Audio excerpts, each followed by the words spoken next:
Let's see how to download Yahoo browser on your MacBook. For now I'm using MacBook Neo, but pretty much same process for all the models. First you turn on the internet connection and then you just open the browser you usually use. If you use Chrome, open the Chrome, or Safari means you just open Safari.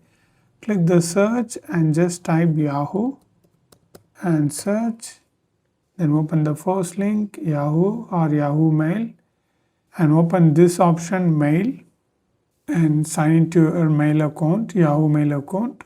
So I'm going to sign in with I just enter my Yahoo mail address, yahoo.com, and tick stay signed in and next.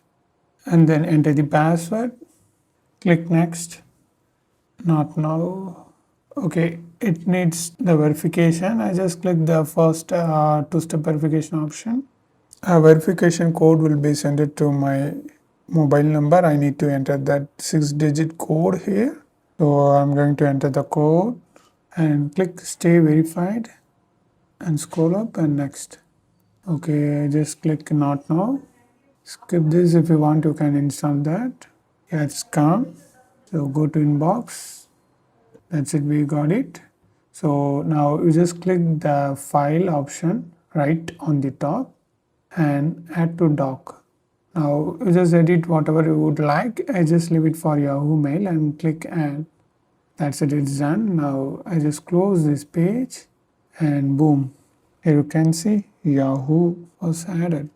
I just open that, it will directly take you to the mail. This is how it works, and if you want to know more videos about Yahoo Mail, you need to watch this playlist.